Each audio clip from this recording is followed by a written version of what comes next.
Peculiarity of Poverty Defining Poverty and a Means of Measurement by Jack Hardage. and Wyatt Hamilton.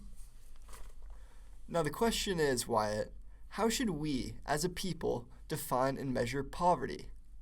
Please tell me.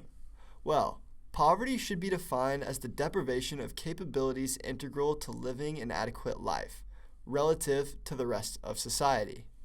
As well, poverty should be measured using a combination of parameters from the HDI and SPM.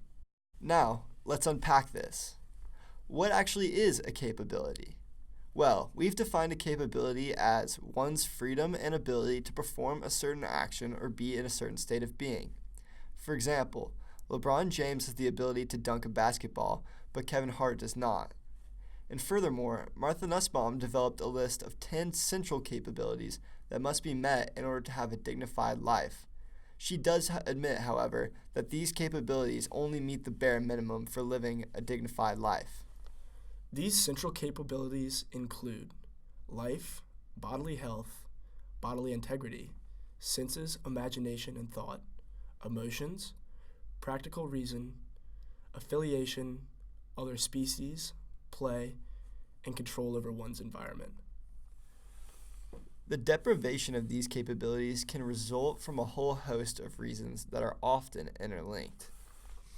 Going down the list, a lack of income, which includes not making enough money to sustain oneself or their family, a lack of ability to convert income into resources, and this may be from either a mental or physical impediment, a lack of resources, high expenses, which means costs cancel out or outweigh income, and finally, a lack of opportunity. And this could result from either government oppression, discrimination, or a lack of education, which we'll delve into a little bit later. We've defined an adequate life as one that does not only meet the 10 central capabilities we discussed earlier, but also must have sufficient opportunity for self-improvement, generational mobility, and the capability to be a functioning member of society. So, a functioning member of society is someone with a basic knowledge of math, social studies, science, arts, humanities, the government, and the rules of law. And we decided this because without this knowledge, one's capabilities to participate and benefit from society is seriously hindered. Especially in the 21st century, a high school education or equivalent is required in order to participate to the full extent of one's society. And without the opportunity and incentive to improve one's circumstances, their life would lack purpose. This can be seen in socialism when you take away one's incentive to do better in their work life, and their productivity levels drop dramatically. So an adequate life means that people need a greater incentive than just meeting their basic needs.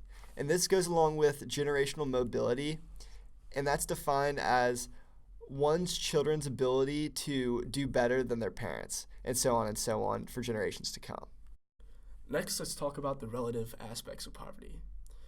The context of the entire society must be included when analyzing poverty, because the definition of poverty changes by geographic location and time.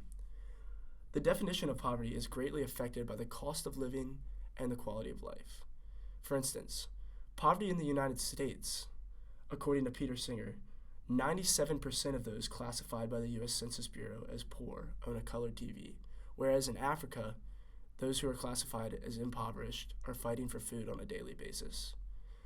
Also, looking at the aspect of time, poverty in the 21st century is a lot different than poverty in the 18th century, whereas poverty in the 21st century, people have a lot more amenities than those in the 18th century. In the United States, poverty is measured through two different means: the official poverty measure, otherwise known as the OPM, and the supplemental poverty measure, the SPM. On a global scale, poverty is measured through the Human Development Index, otherwise known as the HDI. Each of these measures has their strengths and drawbacks, but a combination of both the SPM and the HDI offers the most accurate means of distinguishing poverty. In terms of the OPM, Its strengths include over 50 years worth of historical data that we can compare to data from today to determine how poverty has changed over the last half century. As well, conceptually it is very easy to understand because it is an absolute measure, which means there's a distinct line to determine whether somebody is in poverty or not. The OPM has some very distinct weaknesses. First, the poverty threshold is outdated. It measures poverty by taking 3 times the cost of the Economy Food Plan, which is a government-created food plan describing what a human must ingest for adequate nutrition. The problem arises in that today, the distribution of the average person's income is not well reflected by the OPM's threshold.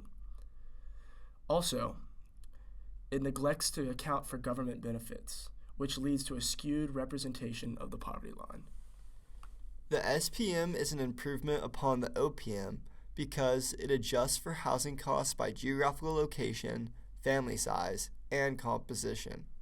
Furthermore, the SPM also accounts for in-kind benefits, and this includes any type of government subsidies like food stamps, for instance. And finally, the SPM focuses on FCSU needs. Now, FCSU stands for Food, Clothing, Shelter, and Utilities. Finally, the SPM does have some drawbacks. For starters, data is relatively confusing to discern. What this means is because the SPM is calculating so many different variables, it's really hard to accurately, empirically get results. And furthermore, because the SPM is fairly new, there's a lack of historical data. Lastly, this brings us to our third measure, the HDI. The HDI accounts for education, which we talked about as being an important parameter previously, life expectancy, and living standards, which is measured by gross national income per capita. However, the HDI does not account for regional disparities, it does not respond to short-term changes because it measures life expectancy, and higher national wealth does not necessarily indicate real welfare. Taking into account the strengths and weaknesses of these 3 measures, we have developed a new and improved way to analyze poverty, the adjusted poverty measure. The adjusted poverty measure is our adaptation of particular aspects from both the SPM and the HDI, neglecting to use any portion of the OPM because it is too outdated in its means of measurement. The adjusted poverty measure, otherwise known as the APM, pulls from the SPM first an adjustment for cost of living by region, in order to ensure that our measure accounts for the relativity of poverty previously mentioned. Secondly, it accounts for all in-kind benefits in the measure, in order to combat the previously mentioned issues of the OPM. Thirdly, the APM uses the SPM's FCSU needs as a key determinant factor.